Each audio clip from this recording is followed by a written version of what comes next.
નમસ્કાર, હું Darshan Raval world in box academy વતી આપ સર્વેનું હાર્દિક સ્વાગત છે. દોસ્તો, ટૂંક સમયમાં ફોરેસ્ટ ગાર્ડની એક્ઝામ શરૂ થવાની છે. 8 ફેબ્રુઆરીથી પરીક્ષાનો દોર સ્ટાર્ટ થશે. 1 ફેબ્રુઆરીથી લગભગ કોલ લેટર ડાઉનલોડ થવાના શરૂ થશે અને વિદ્યાર્થીઓને ખ્યાલ આવશે કે કઈ જગ્યાએ એમનો નંબર આવેલો છે અને કઈ તારીખે એમની પરીક્ષા છે. જ્યારે ખૂબ ઓછો સમય આપણી પાસે અત્યારે રહેલો છે, 8 થી 9 દિવસ આપણે ગણી શકીએ, ત્યારે ઓછા સમયની અંદર વધુ સારો સદુપયોગ આપણે કેમ કરી શકીએ એના વિશે આપણે ચર્ચા કરવા માટે ભેગા થયા છીએ. આ ચર્ચાના માધ્યમથી તમને કેટલીક બાબતો ગમશે અને તમને પરીક્ષામાં કામ લાગશે. પણ એ સ્પષ્ટતા સાથે કે હું તમને જે કંઈ કહેવાનો છું એમાંથી બધી જ બાબતો તમારે માની લેવાની નથી. તમે જે રીતે અત્યારે હાલમાં રીડિંગ કરતા હો છો એ કન્ટિન્યુઅસ રાખવાનું, સાથે જેટલી બાબતો સેટ થઈ શકે તમારા શેડ્યુલમાં એ મુજબ તમારે સેટ કરવાની છે. તો હાલ જ્યારે વિદ્યાર્થીઓ તડામાર તૈયારી કરી રહ્યા છે અને રિવિઝનનો દોર શરૂ હોય છે, ત્યારે આપણે કેટલીક ટિપ્સ માટે ચર્ચા કરશું અને હું તમને જણાવીશ કે રિવિઝન કેમ આપણે ઝડપથી કરી શકીએ, સાથે પરીક્ષા દરમિયાન આપણે કઈ બાબતનું ધ્યાન રાખવું જોઈએ. સૌથી પહેલાં તો પ્રાથમિક માહિતી ફોરેસ્ટ માટેની જે રહેલી છે એ તો તમને ખ્યાલ જ હશે. 200 માર્ક્સનું એક પેપર રહેલું છે જેમાં 4 મુખ્ય વિષય છે, જેમાંથી સૌથી મુખ્ય વિષય પર્યાવરણ રહેલો છે જે 50% વેઇટેજ ધરાવે છે. એ ઉપરાંત જનરલ નોલેજ છે, ત્યાર પછી મેથેમેટિક્સ છે, ગુજરાતી છે, એમ કરી ટોટલ 100 ક્વેશ્ચન આવશે અને 200 માર્ક્સ આવશે. એક પ્રશ્નના 2 માર્ક્સ રહેલા હશે અને એક પ્રશ્ન તમારો જો ખોટો પડશે તો 0.25 તમારા કટ થશે, મતલબ નેગેટિવ સિસ્ટમ ત્યાં આગળ રહેલી છે. આ વખતે કમ્પ્યુટર બેઝડ ટેસ્ટના માધ્યમથી પરીક્ષા લેવાનારી છે, મતલબ કે OMR પદ્ધતિ રહેલી નથી, એની જગ્યાએ CBT રહેલી છે. જે વિદ્યાર્થીઓ SSCની પરીક્ષાની તૈયારી કરતા હોય કે જે વિદ્યાર્થીઓ બેન્કિંગની તૈયારી કરતા હોય એના માટે CBT ટેસ્ટ એ કોઈ નવી બાબત નથી. પરંતુ હા, માત્ર ગુજરાત સરકારની પરીક્ષાઓની તૈયારી અત્યાર સુધી જે વિદ્યાર્થીઓએ કરેલી છે એના માટે આ પહેલો અનુભવ હશે. તો એનાથી પહેલાં તો ગભરાવાની કોઈ જરૂરિયાત નથી. ઘણી બાબતો પહેલી વખત જ હોય છે અને શરૂઆત કરવાની હોય છે. તો આ ટેસ્ટના માધ્યમથી કોઈ તમારે ગભરાવાનું નથી. CBTના માધ્યમથી એમાં કશું હોતું નથી. કમ્પ્યુટર એક રહેલું હોય છે જેમાં સ્ક્રીન ઉપર ક્વેશ્ચન લખાયેલો હોય છે, 4 ઓપ્શન હોય છે અને માઉસની મદદથી ક્લિક કરવાનું હોય છે. તો એક રીતે ફાયદો છે કે તમારે ઘૂંટવાની અંદર જે ટાઈમ જાય છે એ બરબાદ નહીં થાય. ઘણી વખત કોઈ ઘૂંટતા હોય અને બહાર ચકડું જતું રહે તો એ પ્રકારની કોઈ પ્રશ્ન નથી. માત્ર તમારે ક્લિક કરી દેવાનું છે. ટાઈમર બાજુમાં લખાયેલો હોય છે, પેન અને પેપર આપવામાં આવે છે જેથી તમે રફ વર્ક પણ કરી શકતા હો છો. અડધી કલાકની રાહ હશે ત્યારે સેન્ટરમાં તમે અંદર, મતલબ કમ્પ્યુટર લેબમાં તમે જઈ શકશો. આ પ્રકારની વ્યવસ્થાઓ સામાન્ય રીતે રહેતી હોય છે. હવે આ વખતે ગુજરાત સરકાર કયા પ્રકારની વ્યવસ્થા કરે એનો આપણને અંદાજ નથી. તો મારે તમને એ સમજાવવાનું છે કે CBTથી જે પરીક્ષા લેવાય છે, પહેલાં તો એનાથી ગભરાવાનું બંધ કરી દો અને એકદમ રિલેક્સ ફીલ કરી દો. અત્યારે આપણી પાસે ટાઈમ કેટલો રહેલો છે? 8 થી 9 દિવસનો ટાઈમ રહેલો છે. હવે આ 8 થી 9 દિવસની અંદર આપણે શું કરી શકીએ? તો આપણે મેક્સિમમ કરવાનું થશે રિવિઝન. રિવિઝન કરવા માટે એ જરૂરી છે કે પહેલાં આપણે જે સમય કન્ટેન્ટ વાંચેલું હોય તો એનું આપણે રિવિઝન કરી શકીએ. તો રિવિઝન અત્યારે મેક્સિમમ આપણે કરવું જોઈએ. ઘણા વિદ્યાર્થીઓનો એક સવાલ રહેતો હોય છે કે સાહેબ કેટલી કલાક વાંચવું જોઈએ? આ એક સબ્જેક્ટિવ મેટર રહેલી છે. સબ્જેક્ટિવનો મતલબ એ થાય કે વ્યક્તિ પ્રમાણે એ બાબત અલગ છે. આજે કોઈ વ્યક્તિ 4 કલાકે વાંચી શકે અને ઘણું બધું યાદ રાખી શકે. કેટલાક વિદ્યાર્થી કોઈ મારી જેવો હોય તો 8 થી 9 કલાક વાંચશે તો એ બહુ ઓછું યાદ રહેશે. તો પહેલાં તો કેટલી કલાક વાંચવું જોઈએ એ સવાલ અત્યારે ન થવો જોઈએ. અત્યારે જે છેલ્લી મતલબ ઘડી છે, આમ 8 થી 9 દિવસનો ટાઈમ આપણી પાસે છે, તો અત્યારે જેટલું ખેંચી શકાય એટલા આપણું માટે લાભનું છે. જેટલું ખેંચી શકાય એનો મતલબ થાય 10 કલાક, 12 કલાક કે 14 કલાક પણ થઈ શકે. તો જ્યારે એક્ઝામ ખૂબ નજીકમાં હોય ત્યારે આપણે જેટલી કલાકો ખેંચી શકીએ આપણા માટે ખૂબ જ કામ લાગશે. એટલું યાદ રાખવાનું કે તમે ઘણા લાંબા ટાઈમથી તૈયારી કરી રહેલા હશો. કેટલાક જૂના જોગીઓ પણ હશે કે જે 1 વર્ષ કે 1.5 વર્ષથી પણ તૈયારી કરતા હશે. અત્યાર સુધી તમે જેટલું વાંચેલું છે, પર્યાવરણ તમે કર્યું, તમે ગુજરાતીના અલંકાર, છંદ, સમાસ કર્યા, તમે GKની અંદર ઘણી બુકો વાંચી નાખી, તમે મેથ્સની ઘણી પ્રેક્ટિસ કરી નાખી, પણ જે તે સમયે તમે જે કંઈ કર્યું હોય એ તમે અત્યારે છેલ્લી ઘડીએ જો રિવિઝન નહીં કરીને જાઓ તો તમને પરીક્ષાની અંદર કન્ફ્યુઝન થશે. તમે એકદમ સચોટતાથી આન્સર ત્યાં આગળ ટીક નહીં કરી શકો. તો જે તે સમયે તમે જે વાંચેલા મુદ્દાઓ છે એ અત્યારે રિવાઇઝ તો કરવા પડશે. હું વિદ્યાર્થીઓને ઘણી વખત કહેતો હોઉં છું ઓફલાઈનની અંદર કે એક સૂત્ર રહેલું છે કે મિનિમમ રિસોર્સિસ મેક્સિમમ રિવિઝન, કે બને એટલા ઓછા રિસોર્સિસનો ઉપયોગ કરો. ઓછા રિસોર્સિસ એટલે કે બને ત્યાં સુધી ઓછા ચોપડાઓ તમે વાંચો, ઓછી પુસ્તકો તમે વાંચો, સારી પુસ્તકો જે ક્વોલિટીવાળી હોય એ તમે ઓછી વાંચો, પણ એ જેટલી તમે વાંચો એનું મેક્સિમમ તમે રિવિઝન કરો. તો અત્યારે છેલ્લી ઘડીએ તમારે અત્યારે જે ફોકસ કરવાનું છે એ રિવિઝન ઉપર મેક્સિમમ ફોકસ કરવાનું છે. નવો કન્ટેન્ટ બને ત્યાં સુધી અવોઇડ કરો. નવા ડેટા તમે વાંચવાનું બંધ કરી દો. એવા ડેટાઓ કે જે અત્યાર સુધી તમે વાંચેલા નથી, એવા ટોપિક્સ કે જે તમને અત્યાર સુધી અઘરા ખૂબ લાગેલા છે, તમારાથી પાકા નથી થઈ શકેલા, તો એ હવે તમે એવોઇડ કરી દો. તમે વિચારજો કે તમે જીકેનું એક પેજ નવું જો પાકું કરવું હશે, એક પેજ તેમ, તો એના માટે તમારે ઘણો સમય લાગશે. તમારે 3 થી 4 કલાક પણ જતી રહેશે જો આખું ફેક્ટ્સથી ભરેલું પેજ તમારે પાકું કરવું હશે તો. હવે અત્યારે બસ આપણી પાસે એટલો બધો ટાઈમ જ નથી કે જે એક પેજની પાછળ કે 3 કે 4 કલાક આપણે ખર્ચ કરી શકીએ. અત્યારે તો જેટલું આપણે વાંચેલું છે અગાઉ એનું મેક્સિમમ રિવિઝન કરવાનું, નજર ફેરવવાની છે. જ્યારે તમે વાંચતા હશો ત્યારે કંઈક ને કંઈક ટીક માર્ક તો કરતા હશો, કંઈક હાઇલાઇટરનો ઉપયોગ કરતા હશો. તો ઘણા વિદ્યાર્થીઓ હોય છે કે જે બે પ્રકારની હાઇલાઇટરનો ઉપયોગ કરતા હોય છે. જે મોસ્ટ આઈએમપી લાગે એમાં પીળી હાઇલાઇટનો ઉપયોગ કરે, જે ઓછો આઈએમપી લાગે ત્યાં ગુલાબી કલરની હાઇલાઇટરનો ઉપયોગ કરે. તો અત્યાર સુધી તમે જે કંઈ વાંચ્યું હશે એમાં હાઇલાઇટ કરેલા જે પોઈન્ટ હોય એને તમે રિવિઝનમાં ઝડપથી લઈ લ્યો. ત્યાર પછી એક બાબત યાદ રાખો કે રિવિઝન કરવા માટે આપણી પાસે ઘણો બધો કન્ટેન્ટ હોય છે. એમાંથી પ્રાથમિકતા આપો કે હું એવા કયા ટોપિકને સૌથી પહેલાં રિવિઝનમાં લઈ લઉં કે જે ખૂબ અગત્યના હોય. તમે અત્યાર સુધી તૈયારી કરી તો તમને અંદાજ તો હોય, અલગ અલગ પ્રકારની પરીક્ષાનો પેપર તમે જોયા હશે તો એનાથી અંદાજ તો હશે કે આ પ્રકારના ટોપિક્સમાંથી વધુ પરીક્ષાની અંદર પૂછાય છે. તો એવા જે ટોપિક્સ હોય છે એને સૌથી પહેલાં પ્રાયોરિટી આપો. હું તમને એમ સમજાવવા માગું છું કે તમે પર્યાવરણ વિષય લઈને બેઠા સપોઝ, તો પર્યાવરણની અંદર એવા ઘણા ટોપિક્સ છે કે જેમાં અત્યાર સુધી પરીક્ષાઓની અંદર સવાલો નીકળેલા છે. જેમ કે હું તમને સમજાવું કે ઔષધિઓમાંથી સવાલો નીકળ્યા છે. ત્યાર પછી ગુજરાત સરકારનો એક પ્રશ્ન મંચ કરીને હોય છે, જે ઓનલાઈનર ક્વેશ્ચન્સ બધા આપેલા છે, એમાંથી સવાલો નીકળેલા છે. ત્યાર પછી અત્યાર સુધીમાં એવા પણ સવાલો નીકળેલા છે કે અભયારણ્ય કે રાષ્ટ્રીય ઉદ્યાન ફલાણું કયા રાજ્યની અંદર આવેલું છે. ત્યાર પછી ગુજરાત સરકારની પર્યાવરણ સંબંધી કે ફોરેસ્ટ સંબંધી જે યોજનાઓ છે એમાંથી સવાલો નીકળેલા છે. ત્યાર પછી તમને જે અલગ અલગ ફોરેસ્ટને લગતા રિપોર્ટ્સ હોય એમાંથી સવાલો પૂછાઈ શકે. એવા અનેક ટોપિક્સ રહેલા છે. જેમ કે પર્યાવરણ સંબંધી જે કરંટ અફેર્સ રહેલું છે એમાંથી અગાઉની પરીક્ષાઓમાં સવાલ નીકળેલા છે. ફોરેસ્ટ માટે થઈ અને પર્યાવરણ સંબંધી કરંટ અફેર્સ આપણે એક આખા વર્ષનું ભણાવેલું છે. જે વિદ્યાર્થીઓ નવા હોય, જેના સુધી માહિતી નથી, તો એમને હું માહિતી આપી દઉં કે આપણે એક આખા વર્ષનું કરંટ અફેર્સ ભણાવેલું છે પરીક્ષાલક્ષી. અને વર્લ્ડ ઇનબોક્સ એકેડમી નામની જે એપ્લિકેશન છે ગૂગલ પ્લે સ્ટોર ઉપરથી મળવાપાત્ર છે, તો ત્યાંથી તમે જોશો તો ત્યાં તમને વિડીયો લેક્ચર્સ મળી રહેશે. અલગ અલગ 17 જેટલા વિડીયો લેક્ચર્સ આપણે લીધેલા છે અને 5.5 કલાકથી વધુ સમયનો એ વિડીયો કન્ટેન્ટ છે. તો જે વિદ્યાર્થીઓ નવા છે એ ત્યાંથી વિડીયો લેક્ચર જોઈ શકશે.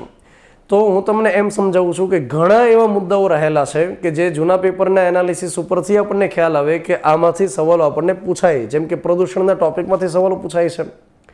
તો આવા જે પરીક્ષાલક્ષી ટોપિક્સ હોય જે તમે અત્યાર સુધી ઓલરેડી વાંચીને બેઠેલા છો, તો એને રિવિઝનમાં તમે ઝડપથી લઈ લો. બધા જ ટોપિકનું રિવિઝન કરવું એ પણ હવે પોસિબલ ન બને, તો તમે એને પ્રાથમિકતા આપો કે પહેલાં આ પ્રકારના ટોપિક્સનું હું લઈ લઈશ, ત્યાર પછી આ પ્રકારના ટોપિક્સનું હું લઈ લઈશ. હવે હું તમને સમજાવું કે જ્યારે તમે રિવિઝન કરવા માટે બેસો ત્યારે તમે ટાર્ગેટ લઈને બેસો. ટાર્ગેટ વગર કામ નહીં થાય. જેમ કે તમે જ્યારે ચોપડી લઈને બેઠો ત્યારે તમે ઘડિયાળની અંદર એકવાર જોઈ લો કે આગામી 2 કલાકની અંદર હું આટલા ટોપિક્સ કરી નાખીશ. જો તમે ટાર્ગેટ વગર બેઠા હશો તો જે પ્રોડક્ટિવ કામ નીકળવું જોઈએ એ તમે આખા દિવસ દરમિયાન નહીં કાઢી શકો. વચ્ચે ફોનમાં વાત કરવા લાગશો, વચ્ચે તમે રીલ્સ જોયા કરશો, વચ્ચે ઊભા થવાનું મન થશે, એમ નહીં કરશો. અત્યારે તમે ટાર્ગેટ મુજબ કામ કરો કે હું આગામી 2 કલાકની અંદર અહીં સુધી પહોંચી ગયેલો હશે. એટલે તમને દિમાગની અંદર સતત યાદ આવશે કે મારે અહીં સુધી પહોંચવાનું, અને એમ કરી રિવિઝન તમે ખૂબ વધારે કરી શકશો ઓછા સમયની અંદર. તો ટાર્ગેટ સેટ કરી નાના ટાર્ગેટ સેટ કરી વધુ રિવિઝન કરો. ત્યાર પછીની બાબત એ આખી રહેલી છે કે અભ્યાસક્રમની અંદર જેટલા પણ ટોપિક્સ તમને આપવામાં આવેલા છે, મતલબ સિલેબસની અંદર જેટલા પણ ટોપિક્સ તમને આપેલા છે, આ બધા જ ટોપિક્સને પરીક્ષામાં ન્યાય નથી મળતો. અને એટલા માટે તમારે એકદમ આદર્શવાદી અત્યારે હાલ થવાની જરૂરિયાત નથી. જ્યારે 8 થી 9 દિવસનો સમય આપણી પાસે હોય ત્યારે એકદમ આદર્શવાદી થવાની જરૂરિયાત નથી કે આમાં રહેલા બધા જ ટોપિક્સને હું ક્રમ પ્રમાણે લઈ લઉં. ના, એ પ્રકારે કરવાની જરૂરિયાત નથી. જે આમાંથી એવા ટોપિક્સ હોય કે જે પરીક્ષાલક્ષી એટલા બધા અગત્યના નથી લાગતા, એમાંથી અત્યાર સુધીમાં પરીક્ષામાં સવાલ નથી પૂછાયેલા, તો એ ટોપિકને તમે અત્યારે હાલમાં રિવિઝનમાં પણ એવોઇડ કરી શકશો. તો જે પરીક્ષામાં અગાઉ પૂછાયેલા ટોપિક્સ છે અથવા વારંવાર પૂછાવા લાગે છે એનું તમે આમાંથી ટિક માર્ક કરી દો અને એવા ટોપિક્સને પહેલાં પ્રાયોરિટી આપી દો જેથી કરીને એ છૂટી ન જાય એટલા માટે. ત્યાર પછી આપણે જે યાદ રાખવાની જરૂરિયાત છે એમ ઓછા મહત્વના કે અત્યાર સુધી જે ટોપિક નથી કર્યા તે હવે કરવાનો આગ્રહ ન રાખો. મતલબ કે અત્યાર સુધી જે ટોપિકને તમે આઈડિયા જ નથી એ ટોપિક હવે તમારે ન કરવા જોઈએ. જેમ કે હું તમને એક ઉદાહરણ આપું કે કરંટની અંદર એવો ટોપિક આવતો હોય છે કે ગરોળીની નવી જાત શોધાઈ, અથવા પતંગિયાની નવી જાત શોધાઈ, અથવા દેડકાની નવી કોઈ પ્રજાતિ શોધાઈ. તો હવે આ પ્રકારના ટોપિક્સ છે એને તમે નામ તો એક વખત વાંચજો. જે સાયન્ટિફિક નેમ એના હોય છે એ ખૂબ જ ભારે ભરખમ અને ભયંકર હોય છે. હવે એ નામ તમે અત્યારે શું પાકા કરવા માટે બેઠશો તો તમને યાદ રહેશે નહીં રહે, ઓબ્વિયસ છે. તો મારે તમને એ જ સમજાવવાનું છે કે જે અત્યાર સુધી ટોપિક્સને તમે નથી કર્યા અથવા તમને ખૂબ અઘરા લાગે છે એ ટોપિક તમે સૌ છોડી દો, અને જે અત્યાર સુધી તમે વાંચીને બેઠેલા છો, અગત્યના દિવસો તમે વાંચ્યા, અભયારણ્ય કે રાષ્ટ્રીય ઉદ્યાન વાંચ્યા, પ્રોજેક્ટ ટાઈગર વાંચ્યો, તમે યોજનાઓ વાંચી, આ બધા ટોપિક્સને ફટાફટ નજર સામેથી પસાર કરી દો. ત્યાર પછી આપણે ચર્ચા એ કરીએ કે રિવિઝનની અંદર તમે જ્યારે જીકે માટેની વાત કરતા હો તો જેકે માટે સિલેબસની અંદર ઇતિહાસ લખ્યો, સાંસ્કૃતિક વારસો લખ્યો, ભૌતિક ભૂગોળ, ગુજરાતની ભૂગોળ, ત્યાર પછી ભારતીય બંધારણ, વિજ્ઞાન ટેકનોલોજી અને કરંટ અફેર્સની વાત કરેલી છે. તો આ જે જનરલ નોલેજ અંતર્ગત ટોપિક્સ આપણને આપવામાં આવેલા છે. હવે એમાંથી તમે એક એક મુદ્દાને જો અત્યારે ન્યાય આપવા માટે બેઠશો તો એ કામ તમારું નહીં થાય. અત્યારે હાલ તમારું કામ એ પ્રકારે નહીં થાય. અને બીજી બાબત એ છે કે આમાં જે ટોપિક્સ તમને લખીને આપેલા છે એ બધા ટોપિક્સ જે તે સમયે ડીવાયએસઓ કે વગેરેની અંદર જનરલ નોલેજના જે સિલેબસ છે એમાંથી કોપી પેસ્ટ કરેલા છે. તો ઘણી વખત એવું બનતું હોય છે કે એ દરેક ટોપિકમાંથી સવાલ નીકળે જ એવું જરૂરી પણ હોતું નથી. અને એટલા માટે થઈ તમારે શું કરવાનું છે કે જીકે માટે થઈ અને હું વિદ્યાર્થીઓને કહેતો હોઉં છું કે તમારી પાસે સોર્સ જે હોવા જોઈએ એમાં એક સારી જીકેની બુક હોવી જોઈએ. વર્લ્ડિંગ બોક્સની અંદર જે વિદ્યાર્થીઓ તૈયારી કરે છે એના માટે જનરલ નોલેજની એક પુસ્તક હોય છે. તો એક જીકેની બુક સારી હોય તમારી પાસે, એક જીસીઆરટી જે ધોરણ 6 થી લઈ ધોરણ 12 સુધીની જીસીઆરટી જે રહેતી હોય છે એમ. ત્યાર પછી આપણે વાત કરીએ કે જે પૂછાયેલા પ્રશ્નો રહેતા હોય છે એ આપણે સરસ રીતે કરવા જોઈએ. તો પૂછાયેલા પ્રશ્નો અને જેના માટે વર્લ્ડિંગ બોક્સની એક 22,000 પ્લસની પુસ્તક આવતી હોય છે. તમારી પાસે કોઈ પણ પુસ્તક હોય પૂછાયેલા પ્રશ્નો તો ચાલશે. હું એવો બિલકુલ આગ્રહ નથી રાખતો કે તમે આ જ પુસ્તક વાંચો, પણ એક સારી જનરલ નોલેજની પુસ્તક હોય, એક જીસીઆરટી સરસ થઈ ગઈ હોય અને ત્યાર પછી પૂછાયેલા પ્રશ્નો તમારા ખૂબ સરસ થઈ ગયા હોય તો તમારું કામ થઈ જવું જોઈએ. જીકેની અંદર કોઈ અળવિતરો સવાલ પૂછશે કે ગાંધીજીના ચશ્માના નંબર કેટલા હતા તો લગભગ કોઈને નહીં આવડે. તો આપણે એકદમ આદર્શવાદી ન બનીએ અને જીકેમાંથી બધા જ પ્રશ્નો આપણને આવડે જેવો આગ્રહ ન રાખીએ, એને દુરાગ્રહ આપણે કહીએ. પણ આપણે મેક્સિમમ હવે રિવિઝનની અંદર શું કરવું જોઈએ તો અત્યાર સુધી તમે જીકેની બુક જે વાંચી છે એને ફરી વખત રિવિઝનમાં લઈ લ્યો, જીસીઆરટીમાં ઝડપથી નજર ફેરવી લ્યો અને પૂછાયેલા પ્રશ્નો તમે ઝડપથી વાંચી લ્યો. હવે બીજી બાબત કે સાહેબ અત્યારે આપણી પાસે ટાઈમ ન હોય કે જીકેની બુક એ કરીએ કે જીસીઆરટી હવે કરી શકીએ, તો પછી પૂછાયેલા પ્રશ્નોમાં ઝડપથી તમારે નજર ફેરવી નાખવી જોઈએ. એ હું તમને એટલા માટે કહી શકું કારણ કે હું બંધારણ વિષય જે સામાન્ય રીતે ભણાવતો હોઉં છું, બંધારણ વિષયની અંદર પૂછાયેલા પ્રશ્નો જેટલા આપેલા છે એ બધા જ પૂછાયેલા પ્રશ્નો જો તમે નજર સામેથી પસાર કરી દો તો બીજા કોઈ ક્લાસ 3માં નવા સવાલ જ નથી પૂછાતા. હા, જીપીએસસી 1-2ની વાત હોય તો વાત આખી અલગ થઈ જાય છે, પણ ક્લાસ 3ની અંદર એમાં કવર થઈ જાય છે. તો અત્યારે છેલ્લી ઘડીએ જો આપણે રિવિઝન ઝડપથી એકદમ કરી દેવું હોય તો પૂછાયેલા પ્રશ્નોને પ્રાયોરિટી આપી શકીએ અને દરેક ટોપિકને આપણે એક એક ઇન્ડિવિડ્યુઅલ ટીક કરતા જઈએ ને એવી રીતે કરશું તો એ કામ નહીં બને ઓછા સમયની અંદર. ત્યાર પછી આપણે વાત કરીએ એક વિષય તમારે ગુજરાતી રહેલો છે જેની અંદર અત્યાર સુધી તમે જે ગ્રામરના મુદ્દાઓ કર્યા છે, જે તમે નોટ બનાવેલી છે કે કોઈ એક પર્ટિક્યુલર બુકનો ઉપયોગ કર્યો છે એ જ બુકનો ઉપયોગ કરશો. અત્યારે કોઈ નવી પુસ્તક નહીં લેશો અથવા ભાઈબંધ દોસ્તની પુસ્તક નહીં લેશો. જે પુસ્તકની સાથે તમારી એક પ્રકાર ભાઈબંધી થઈ ગઈ છે, જે અત્યાર સુધી તમે વાંચી છે, જેમાં તમે વધારે અનુકૂળ થઈ ગયા છો એ જ વાંચો. તો ગ્રામરની અંદર તો ઝડપથી નજર ફરી જાય એવી બાબત છે, પરંતુ જે શબ્દ ભંડોળ રહેલું છે શબ્દ ભંડોળની અંદર તમે જો જીસીઆરટીના પાઠ્યપુસ્તકો છે એમાંથી શબ્દ ભંડોળ અત્યાર સુધી કર્યું હોય તો સારી બાબત છે. તમે જે પુસ્તક વાંચો છો એમાં શબ્દ ભંડોળ આપેલું છે એ તમે કર્યું છે તો સારી બાબત છે. પણ નવા શબ્દો હવે કરવાનો પ્રયાસ નહીં કરો. મેં તમને હમણાં જ જે વાત કરી મુજબ કે નવો કન્ટેન્ટ આપણે બને ત્યાં સુધી ન ધારણ કરીએ. હવે તો નવા શબ્દો અત્યારે અમસ્થાયી શબ્દ ભંડોળની અંદર લિમિટેશન નથી કે કોઈ પર્ટિક્યુલર પુસ્તક તમને આપી દે. જે ગુજરાતી ભણાવતા સાહેબો હોય છે એમને મતલબ ખ્યાલ નથી હોતો કે એક્ઝેક્ટલી આ લોકો શબ્દો ક્યાંથી પૂછે છે. ઘણી વખત એવું બને છે કે જે મતલબ શબ્દકોશ આવતો હોય છે એમાંથી આપણને સવાલો મળે છે. તો શબ્દકોશ તો એકદમ ભારે ભરખમ ને જાડાઈવાળો હોય છે, તો એ આપણાથી ન થઈ શકે. એટલે જે બાબતો આપણા હાથમાં નથી, જેની અંદર કોઈ બાઉન્ડ્રી નથી, એવા ટોપિક્સ માટે આપણે એકદમ દ્રઢ ન થઈ જઈએ, જડ ન થઈ જઈએ. તો શબ્દ ભંડોળ અત્યાર સુધી જે કર્યું છે એમાં નજર ફેરવી નાખો, રિવિઝન કરી નાખો. પૂછાય તો આપણા નસીબ છે, ન પૂછાય તો બીજા કોઈના નસીબ હશે. મતલબ કે શબ્દ ભંડોળની અંદર આપણે હવે નવા નવા ન કરીએ. એ જ રીતે મેથેમેટિક્સની આપણે વાત કરીએ તો મેથ્સની અંદર પર્ટિક્યુલર અહીંયા આગળ તમને ચેપ્ટર્સના નામ આપી દેવામાં આવેલા છે. આમાંથી એવા ઘણા ચેપ્ટર છે કે જેમાંથી કોઈ પણ ક્લાસ 3ની પરીક્ષામાં સવાલો પૂછાય છે. જેમ કે સાદું વ્યાજ હોય, ચક્રવૃદ્ધિ વ્યાજ હોય, ત્યાર પછી ટકાવારી હોય, ત્યાર પછી ઘડિયાળ તમે લઈ લો, કેલેન્ડર તમે લઈ લો, ઉંમર સંબંધી પ્રશ્નો લઈ લો. આમાંથી અવારનવાર સવાલો પૂછાય છે. એ જ રીતે સંભાવના છે, સરેરાશ છે, આ બધા જ ચેપ્ટર એવા છે કે જેમાંથી પરીક્ષામાં સવાલ પૂછાય છે. પણ તેમ છતાં અમુક ચેપ્ટર એવા હોય છે કે જેમાંથી સવાલ ન પણ પૂછાય અથવા ઓછા પણ પૂછાય. તો એક પ્રાયોરિટી સેટ કરો કે હું સૌથી પહેલાં કયા ચેપ્ટરને રિવિઝનમાં લઈ લઉં. બીજું કે હવે તમે એક એક દાખલો ગણશો એની કરતાં બેટર એ છે કે જે તમે અત્યાર સુધી દાખલાઓ ગણ્યા અથવા જે પુસ્તકનો ઉપયોગ કર્યો એમાં નજર ફેરવો. ઝડપથી પેન શરૂ રાખો, પણ એ પુસ્તકની અંદર અથવા તો તમે જે લેક્ચર નોટ બનાવી છે એની અંદર તમે પેન શરૂ રાખો અને ઝડપથી કેમ તમે ચેપ્ટરનું રિવિઝન કરી નાખો, અથવા 2 કલાક કે 3 કલાકમાં 3 કે 4 ચેપ્ટરનું રિવિઝન કેમ તમે કરી નાખો એ મુજબ ચાલો. એકદમ ધીમી ગતિએ તમે રિવિઝન નથી કરવાનું. રિવિઝન એકદમ સુપરફાસ્ટ રીતે થવું જોઈએ. તો જ તમે ઘણો બધો ડેટા એક સાથે અઠવાડિયાના ટાઈમમાં કરી શકશો. તો મેથ્સની અંદર દાખલાઓ ગણવાનો આગ્રહ બહુ ઓછો રાખો અત્યારે.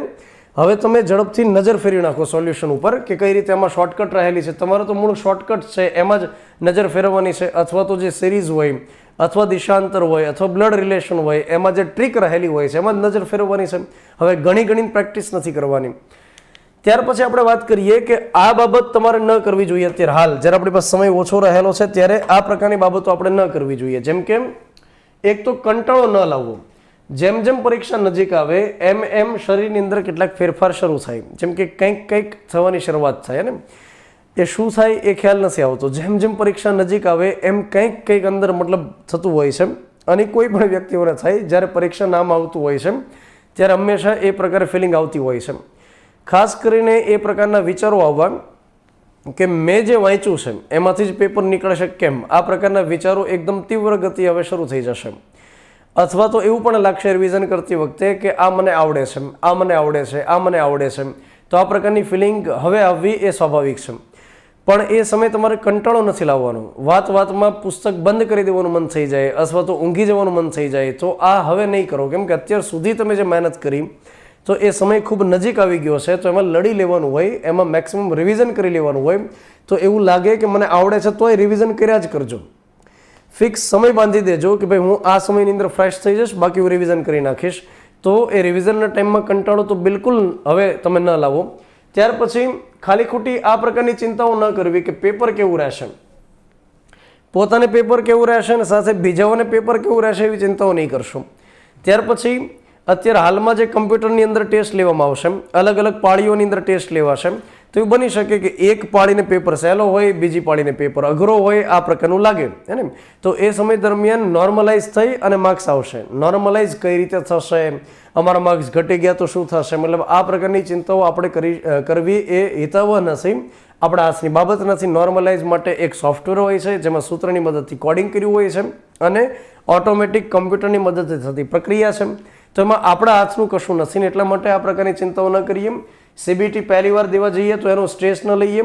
ત્યાર પછી આપણે જે અત્યારે હાલમાં ટોપિક્સ કરી રહ્યા છીએ એમાંથી જ પેપર આવશે કેમ, આ પ્રકારની ખાલી ખોટી ચિંતાઓ છોડી દેવી જોઈએ અને સરસ પ્રામાણિકપણે આપણે જે વાંચ્યું છે એનું ચિંતન મનન કરવું જોઈએ અને મેક્સિમમ રિવિઝન કરવું જોઈએ. ત્યાર પછીની બાબત એ છે કે પેપર દરમિયાન આપણે શું ધ્યાન રાખી શકીએ. પેપર દરમિયાન તો પહેલી બાબત એ ધ્યાનમાં રાખવા જેવી છે કે પેપર આપણી પાસે કોઈ પણ પ્રકારનો આવે છે એમાં આપણે સ્ટ્રેસ ન લેવી જોઈએ. મતલબ કે પેપર આપણે માનો કે અઘરો આવી ગયો, ચલો આપણી પાળીના વિદ્યાર્થીઓને પેપર અઘરો આવી ગયો અથવા એવું બન્યું કે જે ટોપિક આપણે તૈયાર કરીને ગયા એમાંથી સવાલ ન પણ આવ્યો, તો એ સમય દરમિયાન વિદ્યાર્થીઓ ગભરાઈ જતા હોય છે અથવા વિદ્યાર્થીઓ માની લેતા હોય છે કે હવે પેપર ગયું હાથમાંથી, હવે એક્ઝામ હાથમાંથી ગઈ અને ત્યાર પછી દે જનાર્દન જય હનુમાન દાદા કરીને ટીક કરવા માંડતા હોય છે. તો એ પ્રકારે ન કરવું જોઈએ. કેમ કે બની શકે કે શરૂઆતની અંદર તમારે જે ક્વેશ્ચન્સ આવ્યા છે એ તમારા કવરેજ ક્ષેત્રની બહાર છે, તમે અત્યાર સુધી જે વાંચ્યું એની બહાર છે, પણ આગળના ઘણા ક્વેશ્ચન્સ એવા છે કે જે તમારી રાહ પણ જોવે છે. તો સ્ટ્રેસ તો નહીં જ લેવાનો. બીજી બાબત એ છે કે મેક્સિમમ શું થશે એ પહેલાં વિચાર કરી લ્યો કે માની લો આ સ્ટ્રેસ એની છે કે તમને કેટલીક અપેક્ષાઓ છે કે પેપરની અંદર હું પાસ થઈ જાઉં, આ પ્રકારની તમને અપેક્ષાઓ છે. અને સ્ટ્રેસ એટલા માટે છે કે જો એ અપેક્ષા પૂર્ણ ન થઈ તો શું એ બાબતની સ્ટ્રેસ છે. તો પહેલાં તો એ વિચાર કરી લ્યો કે મેક્સિમમમાં મેક્સિમમ શું થશે કે તમને પેપરની અંદર નહીં આવડે, જેનાથી મેક્સિમમ એ થશે કે તમે પેપરમાં ફેલ થશો. એનાથી વધુ નુકસાન કશું થવાનું નથી. આ બાબત એકદમ ક્લિયર કરી દો કે તમને આનાથી મોટું નુકસાન થવાનું નથી. અને પરીક્ષાની અંદર ફેલ થવાથી કોઈ ભારે ભરખમ કોઈ શીલા પડી ગઈ, ઉલ્કા આવી ગઈ, એ પ્રકારે બિલકુલ નથી થતું. એટલે પહેલી બાબત તો એ તમે દિમાગની અંદર ક્લિયર જ રાખી દો કે પેપરની અંદર જો નહીં આવડે તો મહત્તમ આપણે ફેલ થશું. અને ફેલ થઈ ગયા એટલે ઘણું બધું હારી ગયા એવું બિલકુલ નથી. એટલે આ પહેલાં તો ચિંતા છોડી દો.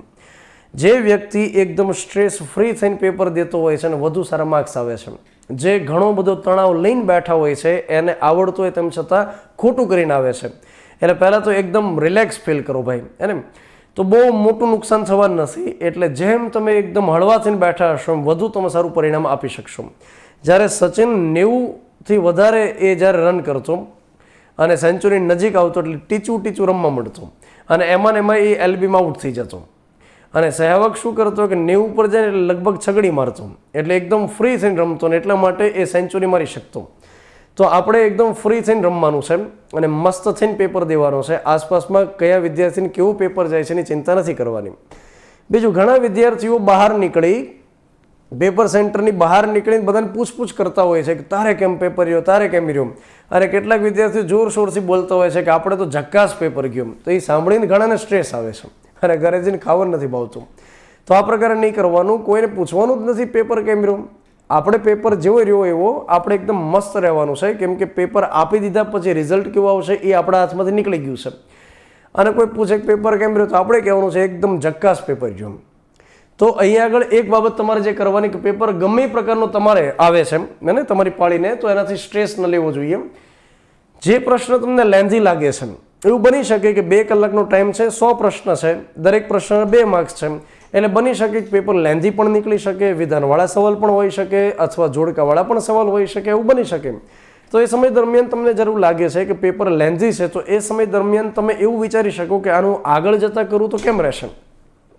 એવા પ્રશ્નોને પહેલાં હું સોલ્વ કરી નાખું કે જેની અંદર શોર્ટ ક્વેશ્ચન હોય, કે જેવો પ્રશ્ન જોઈએ એ ભેગો જવાબ મળી જાય એવો છે. તો એવા પ્રશ્નોને આપણે ઝડપથી સોલ્વ કેમ કરીએ એવું આપણે વિચાર કરી શકીએ. તમારે તમારી રીતે ચાલવાનું છે. મારી બાબત તમને યોગ્ય લાગે તો જ એને લાગુ કરવાની છે. આ હું સ્પષ્ટતા સાથે હું તમને કરી દઉં. જો ત્યાં સીબીટીની અંદર એવી વ્યવસ્થા હોય કે તમે નેક્સ્ટ કરો અને ત્યાંથી વળી પાછા પણ આવી શકો, આ પ્રકારની સુવિધા હોય છે, મતલબ હોવી જોઈએ.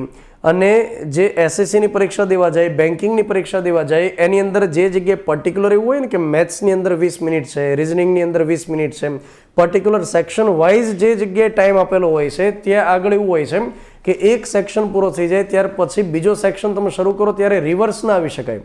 પહેલાં મેથ્સનો સેક્શન પૂરો થઈ ગયો, ટાઈમ પૂરો થઈ ગયો, ત્યાર પછી રિઝનિંગમાં તમે જતા રહ્યા, રિઝનિંગમાંથી પછી તમે મેથ્સમાં ના આવી શકો.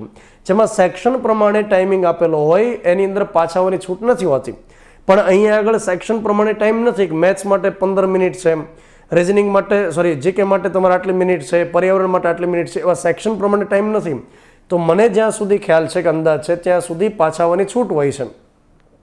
તો એ સમય દરમિયાન તમે એવું વિચારી શકશો, જો આ પ્રકારની વ્યવસ્થા હોય તો તમે વિચારી શકશો કે પહેલાં હું લેન્ધી ક્વેશ્ચનને એટેન્ડ કરું એની કરતાં જે શોર્ટ ક્વેશ્ચન છે જેની અંદર ટુ ધી પોઈન્ટ જવાબ આવી જાય છે એનું પ્રાયોરિટી આપો.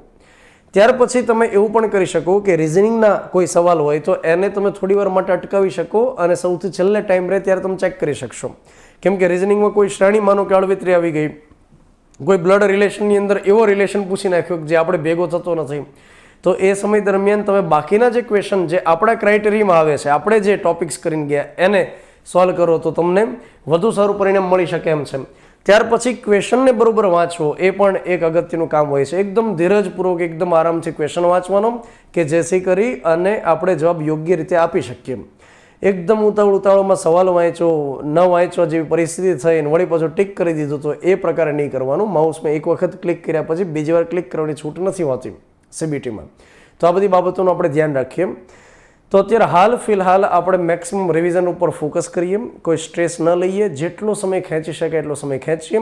ઘણા વિદ્યાર્થીઓ પણ પૂછતા હોય છે કે સાહેબ એક દિવસમાં 2 વિષયનું રિવિઝન કરીએ કે 1 વિષયનું રિવિઝન કરીએ.